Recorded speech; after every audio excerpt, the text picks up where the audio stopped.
Muy buenas tardes para todos, nuevamente con ustedes Álvaro de Jesús. Vamos a compartir hoy unos temas bastante interesantes y vamos en este tiempo, pues con 25 minutos, a irlos tratando de resumir lo que más podamos para poderlos evacuar todos. Iniciaremos con el Evangelio de Mateo, capítulo 24, los versículos 21 al 28, que dicen lo siguiente. Porque habrá entonces una gran tribulación, cual no la hubo desde el principio del mundo hasta el presente, ni volverá a verla. Y si aquellos días no se abreviasen, no se salvaría nadie. Pero en atención a los elegidos se abreviarán aquellos días. Entonces si alguno os dice, mirad, el Cristo está allí o aquí, no lo creáis. Porque surgirán falsos cristos y falsos profetas, que harán grandes señales y prodigios capaces de engañar, si fuera posible, a los mismos elegidos. Mirad, os lo he predicho. Así, si os dicen, está en el desierto, no vayáis. Está en los aposentos, no lo creáis. Porque como el relámpago que sale por oriente y brilla hasta el occidente, así será la venida del Hijo del Hombre. Donde está el cadáver, allí se juntarán los buitres. En esta referencia que hace el Señor sobre el cadáver y los buitres, allí nos vamos a concentrar unos momentos. Cadáver, buitres, las dos cosas. ¿Cuál puede ser ese cadáver? Pensemos. Nos está hablando de falsos profetas, de que no creamos, de que no acudamos si nos dicen aquí está o allí está. Nos está haciendo advertencias que incluso pueden engañar a los elegidos. De manera que no nos podemos sentir tan preparados que no podamos ser engañados. Ahí está el secreto. Entonces, ¿dónde está el cadáver? ¿Cuál es el cadáver? Vámonos desde esa época y trasladémonos hasta esta época. La época de la información, la época de la relevancia en las informaciones, de las redes sociales, de la globalización de las comunicaciones. Aunque esto viene de toda la vida, pero centrémonos aquí. El cadáver no es otra cosa que el chisme, la difamación, la habladuría, la injuria, la calumnia, la murmuración, las falsas noticias que hoy vemos, que pululan en las redes sociales y que pululan en todo tipo de medios de información. Esa es la carroña.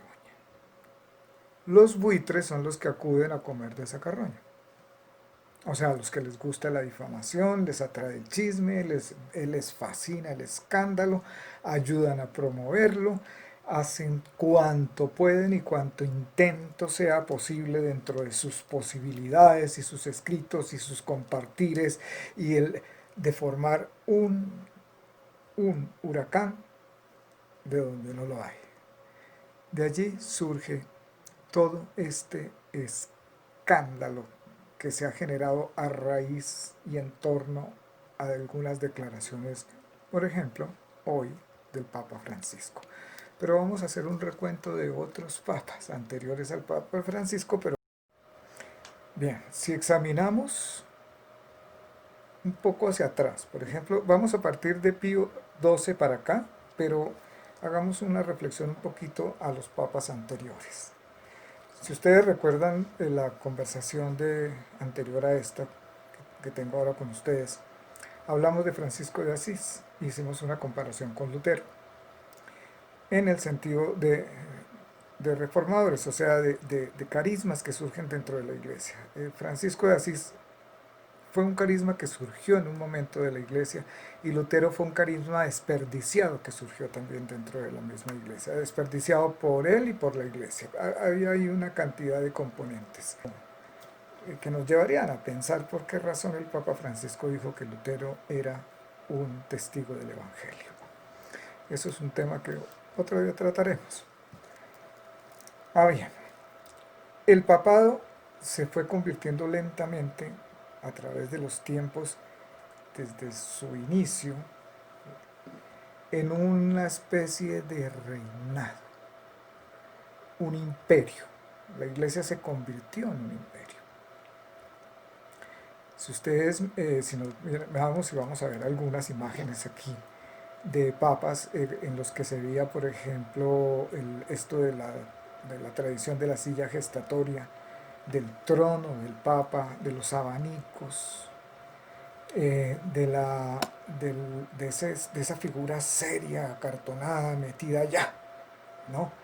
Inamovible, eh, casi de un rostro de pergamino, pues de cera del papa, con una rigidez en la doctrina. Todo eso no es que no sea bueno, no, sino que Jesucristo ha ido dándole giros a su iglesia para que nosotros vayamos acercándonos más a su corazón. ¿Por qué? Porque está llamando a sus ovejas y reuniéndolas. Esa es una de las tantas razones. Entonces, en la medida en que la figura del Papa se va desacartonando, ¿no? Inocencio III en tiempos de Francisco de Asís era prácticamente un emperador. Y León XIII en tiempos de Lutero, otro. De manera que todas estas reacciones y luchas dentro de la iglesia se han generado siempre. Entonces vamos a esta época, trasladémonos por ejemplo a Pío XII en tiempos de la Segunda Guerra Mundial. ¿De qué fue acusado Pío XII? Fue acusado de favorecedor de los nazis. Él tenía a su servicio una monja que era alemana. Él había tenido bastantes vínculos y cercanías con Alemania. Luego, Pío XII guarda silencio respecto a Hitler y al Reich. Y esto le proporciona a él unas críticas muy fuertes, que si hubiera habido Facebook, Twitter y todo esto que hay ahora hoy en día, se habían devorado a Pío XII por el silencio que él guardó, pero había que pensar en una cosa, que eso es lo que juzgan después la historia, para que nosotros no aceleremos tanto en los juicios y prejuicios que hacemos. Si el Pío XII guardó silencio porque Roma se había convertido en un refugio de judíos y de perseguidos del Tercer Reich, estando siendo Roma bajo la ocupación de las tropas de Hitler. El peligro no era solamente que Hitler atacara el Vaticano y lo bombardeara. Ese no era el peligro ni la preocupación de Pío XII. La preocupación de Pío XII eran todos los que estaban refugiados y escondidos en los conventos, porque él levantó las clausuras de los conventos para que pudieran entrar las personas a refugiarse. No importaba quién, que se pudiera refugiar. Luego, todos estos comentarios que se levantaron en contra de Pío XII fueron bastante injustos en esa época, de que él había sido un favorecedor, porque un cardenal se atrevió a hablar contra el Reich y eso costó 4.000 muertes. Eso fue lo que frenó a Pío XII. Luego viene Juan XXIII, posguerra, el conocido como el Papa Bueno.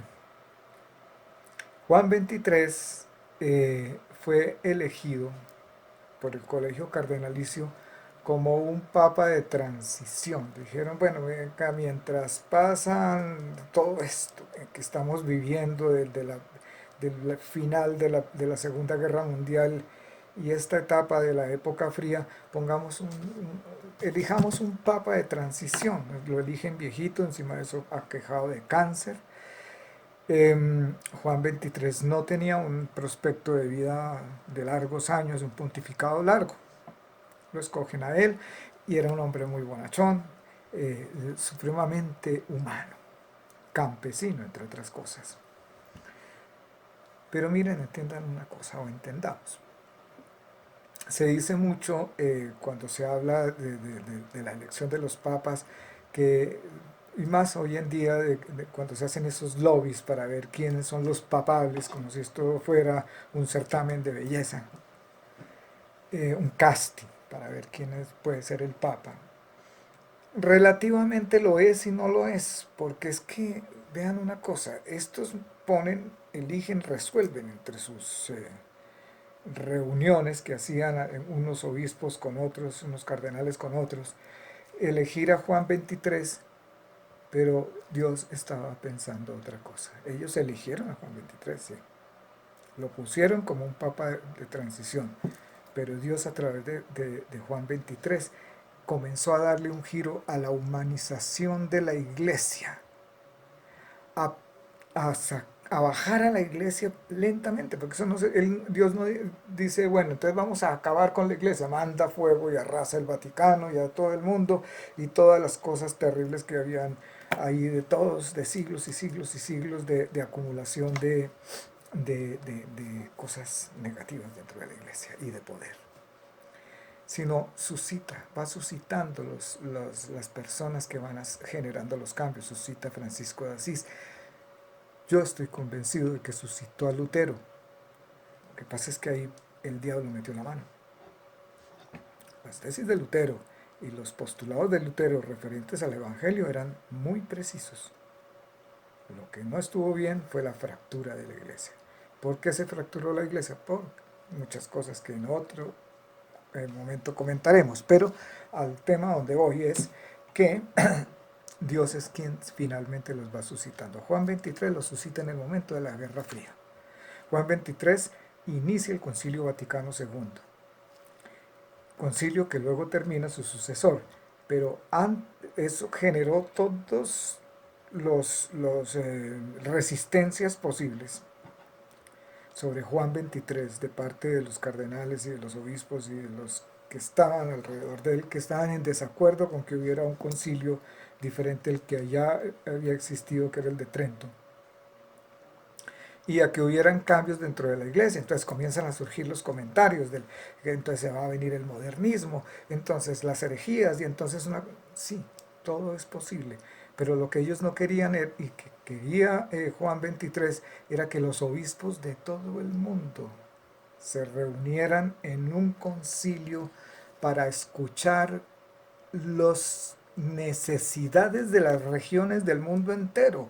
O sea, que la iglesia dejara de ser una cúpula en Roma y prácticamente una monarquía y fueran escuchados los obispos del mundo entero. Ya había sucedido la reforma, la llamada reforma protestante de Lutero, y ya había experiencia con lo que pasó en Alemania, porque eso se generó en Alemania, luego viene el levantamiento de Calvino en Francia. O sea, ya había una referencia de que era necesario escuchar las necesidades de las regiones y ver la forma de cómo, sin imponer a los golpes, sino ir inculturizando las regiones para que fueran aceptando el Evangelio con amor, de buena disposición y con voluntad, no a la fuerza, porque Jesús no dejó el Evangelio para ser impuesto a la fuerza, ni por el miedo, ni vendido, ni con algún otro tipo de artimañas que puedan llevar a la gente a sugestiones y no al amor o a temores. Muere Juan 23 y sus palabras antes de morir fueron: es necesario que todas las religiones del mundo se sienten a conversar para que haya paz en la tierra. ¿Por qué? Es obvio. La mayoría de los conflictos en el mundo entero hasta ese momento habían sucedido por cuestiones de religión, inclusive el nacionalsocialismo de Hitler tenía tintes religiosos en su locura, pero los tenía. Él creía que por orden de Dios, iba a liberar al mundo de los judíos y que iba a surgir la raza superior. Bueno, entonces para que haya paz tendría que haber diálogo entre todas las religiones, y eso hace el concilio ecuménico. En ningún momento quiere decir sincretismo, sino respeto. respeto por la religión y la fe del otro, respeto al pensamiento diferente del otro, respeto para no seguir imponiendo por la fuerza, ni con el tribunal de la Santa Inquisición, ni nada de estas cosas. Respeto. Respetándonos empezamos a entendernos, respetándonos tenemos paz y respetándonos podemos compartir. Y compartiendo podemos llegar, viendo de ellos el amor entre nosotros, el evangelio a estas otras personas que nosotros creemos que están equivocados en su fe. Luego viene Pablo VI y Pablo VI adelanta el Concilio Vaticano II. Y al final del concilio Pablo VI pronuncia estas palabras: el humo de Satanás ha entrado en la iglesia. No ha generado poca controversia esto. Quiere decir que todo el Concilio Vaticano y todo lo que se hizo durante todos estos años se convirtió todo en el humo de Satanás. No. Lo que pasa es que al abrir la discusión a muchas personas, a toda la gente, que era necesario hacerla, todos los obispos para escuchar todas las regiones, iban necesariamente a surgir la polémica de la que nosotros no paramos nunca. Siempre estamos bla, bla, bla, bla, bla, bla, bla, bla, bla, bla. Y si Dios dice una cosa, nosotros queremos decir otra. Sí, Señor, eso está bien, pero agreguémosle esto.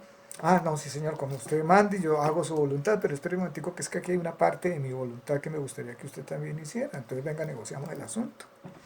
En eso nos la pasamos.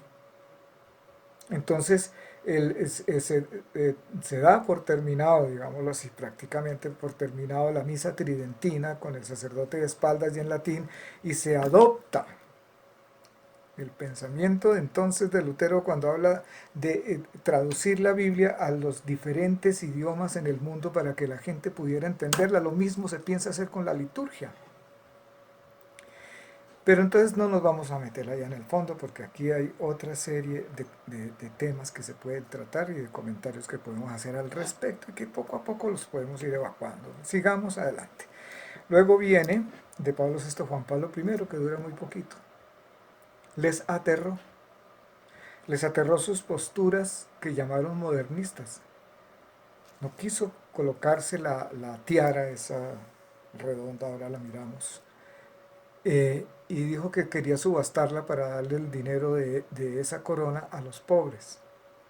Entonces miremos cómo viene desde Pío X, después viene Pío XII, y los anteriores papas, desde luego, ese reinado, ¿no?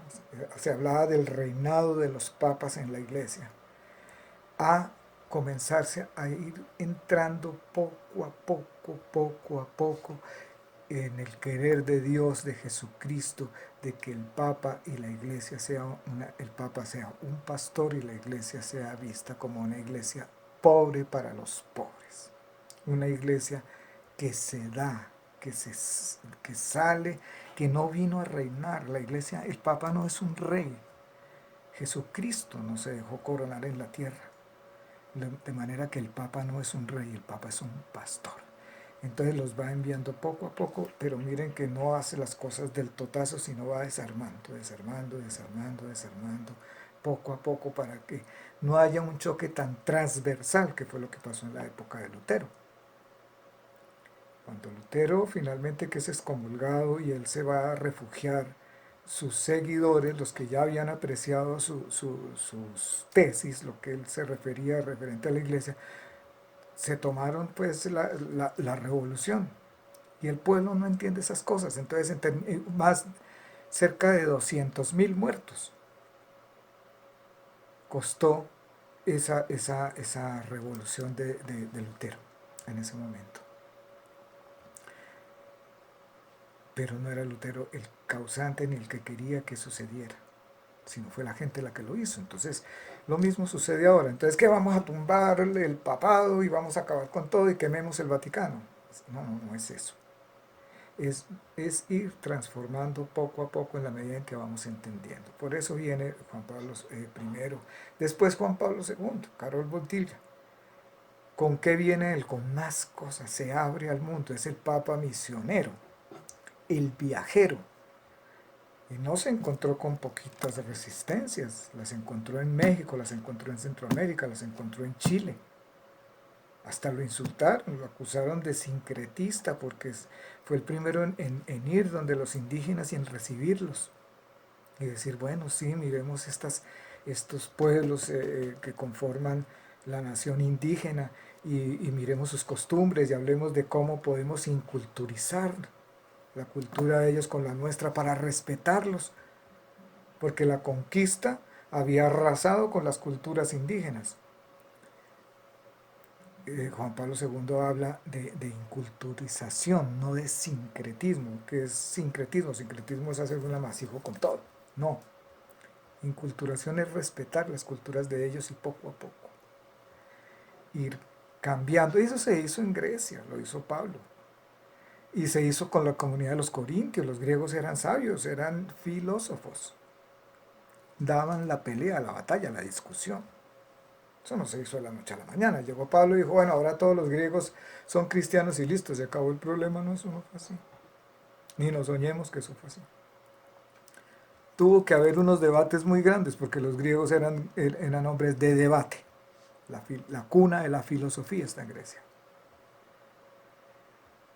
Y así tuvo que suceder con todos los pueblos, porque es que la evangelización al mundo no se dio sobre territorios evangelizados, ni cristianos, ni siquiera judíos, pues creyentes en el único Dios, sino sobre paganos, donde por todas partes pululaban los cultos paganos.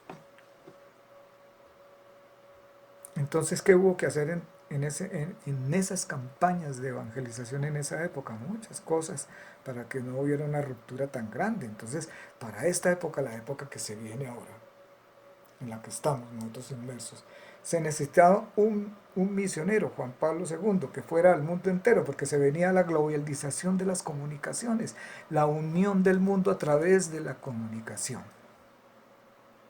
Luego viene Benedicto XVI, que también fue criticado, le dijeron que había pertenecido a las juventudes nazis en las redes sociales, que ya le tocó a él las redes sociales.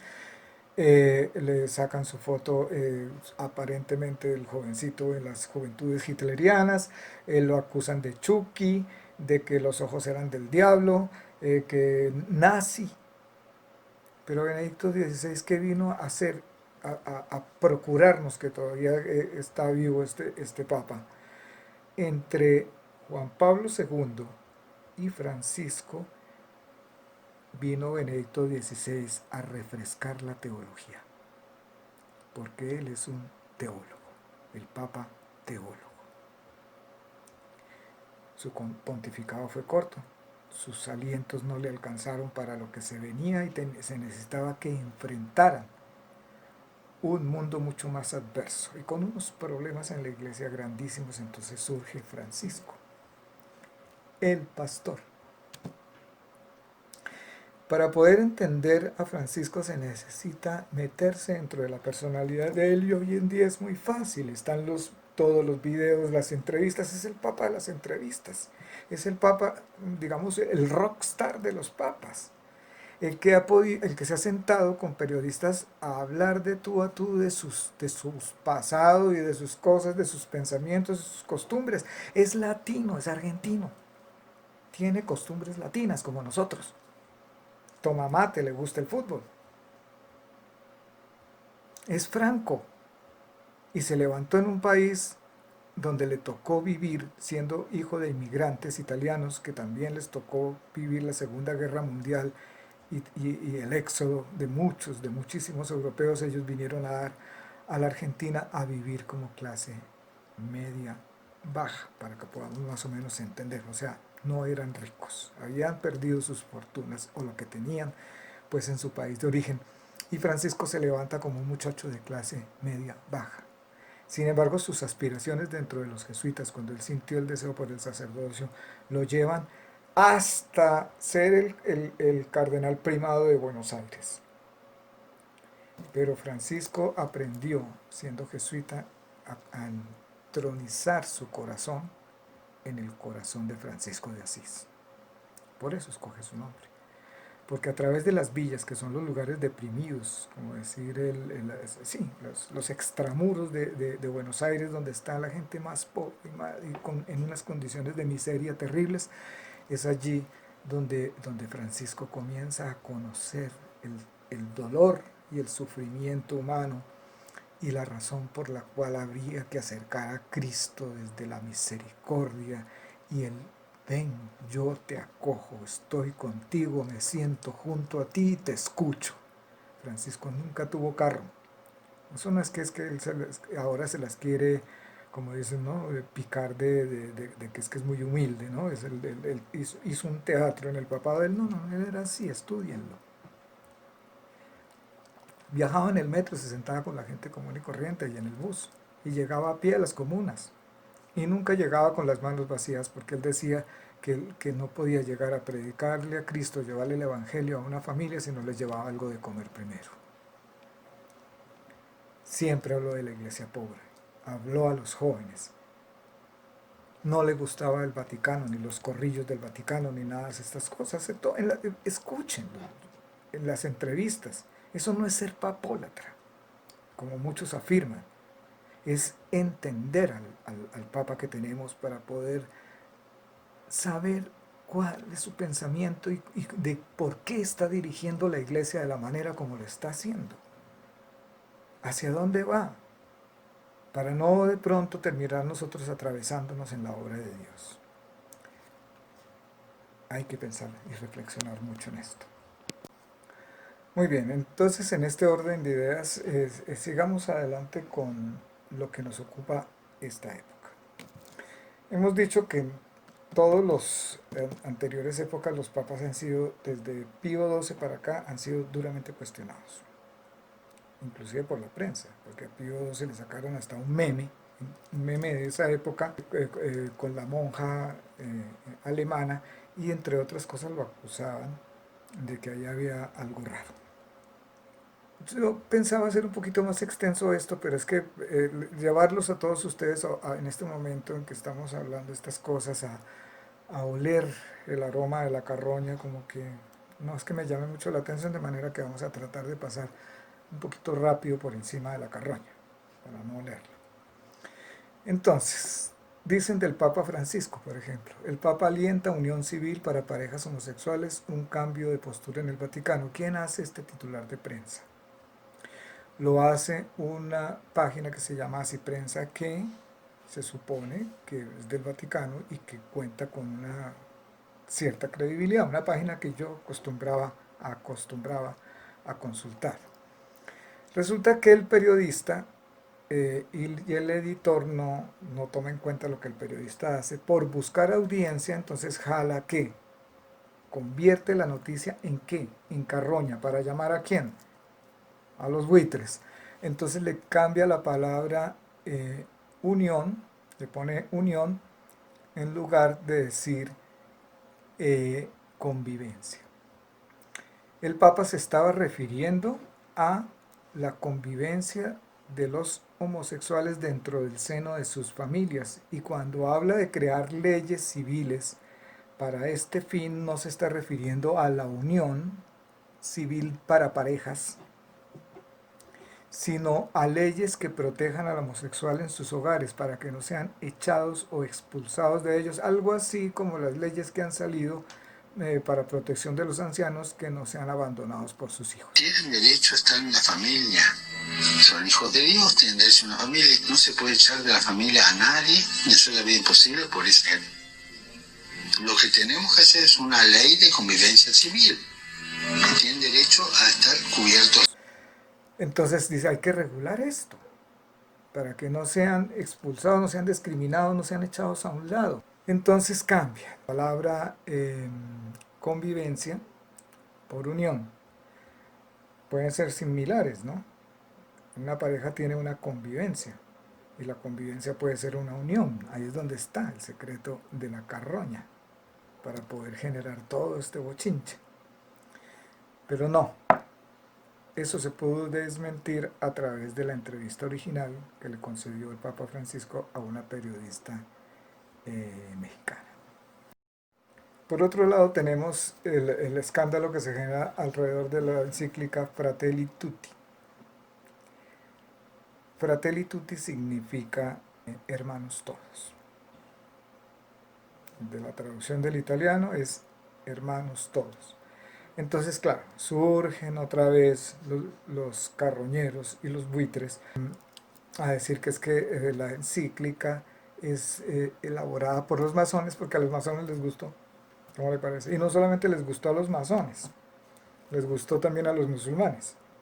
Y felicitaron al Papa Francisco por esta encíclica, por lo que habla de la fraternidad entre todos, diferente de la fe que se tenga, tiene que existir una fraternidad y un respeto entre todos los seres humanos. ¿O es que las guerras son queridas por Dios? ¿O es que la discriminación es querida por Dios? No, no es así. ¿Qué es comunista entonces? Entonces, cada que se habla de la doctrina social en la iglesia, entonces surge el temor del comunismo, ¿no? Con eso venden la idea del comunismo como carroña para los carroñeros. Entonces, en la antigüedad estábamos hablando, por eso vimos desde el comienzo hasta aquí, cómo los papas eran más o menos unos monarcas, ¿no? Unos reyes, en una élite. Cuando se habla de doctrina social de una iglesia pobre, de una iglesia que tenga que salirse de las oficinas, de una iglesia de salida, como dice el Papa Francisco, hacia los pobres, entonces se está hablando de doctrina social de la iglesia que es diferente a políticas sociales de los estados. Por eso no tiene nada que ver con comunismo, ni con socialismo, ni con nazismo, ni con democracia. Nada de estas cosas tiene que ver la doctrina social de la iglesia. La doctrina social de la iglesia está fundamentada en el Evangelio. Y eso es lo que tenemos que entender. Para no hacer esas mezclas, ¿no? Traemos de la política y la mezclamos con la doctrina de la iglesia, ahí sí estamos haciendo un sincretismo y después resultamos con una cantidad de ideas y de cosas que no vienen al caso, como en otrora, la época en que se forman las guerrillas, con la mala interpretación de la teología de la liberación.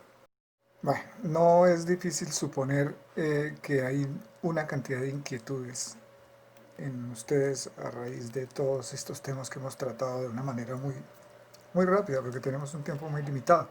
Estuviéramos frente a frente, con seguridad tendríamos ese tiempo para preguntar y responder y para tratar temas adyacentes a los mismos temas centrales que se han tratado aquí, pero para esto, si ustedes desean, si el señor director lo permite, formulen preguntas, envíenselas a él me las transmite a mí y en otro espacio que tengamos para estas conversaciones, entonces podemos ir absolviendo preguntas porque es que hay muchos temas de por medio que hay que tratar que son de importancia, o sea, no le vamos a dar relevancia a la carroña, pero sí le vamos a dar claridad a lo que tiene que dársele claridad. Por ejemplo, a lo referente al fracaso de la cruz, a lo referente a la sangre pagana por las venas de Jesús, en lo referente al Lutero testigo del Evangelio. Y hay otros temas que han sido de una gran controversia, que han causado demasiadas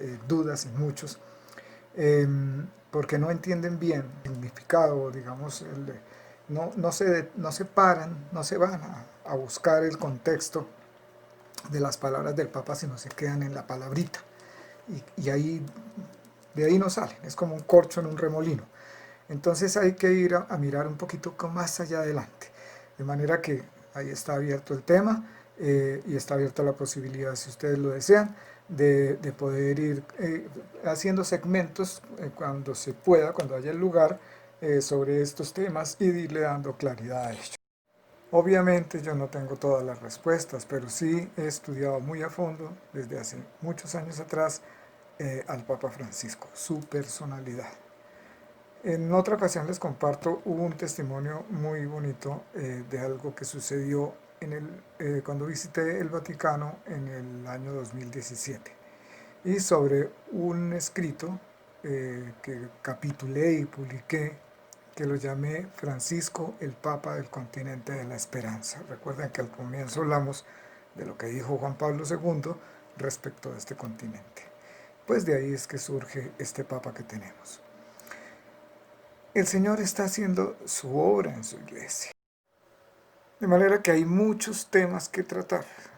Por ejemplo, quienes dicen sola en la iglesia católica hay salvación. palabras de Cipriano de Cartago que se convierten en un dogma cuando no se entiende bien el alcance de estas palabras. Estamos negando la universalidad de la Iglesia, o sea, interpretando mal lo que Cipriano en aquel entonces quiso decir. A mí me gustaría que un día conversáramos sobre este tema. Bueno, de todas formas, no podemos abarcarlos todos en este corto espacio. Les agradezco muchísimo su atención, el haberme dado la oportunidad de nuevamente llegar hasta ustedes y que sea en una nueva ocasión. Buenas tardes a todos.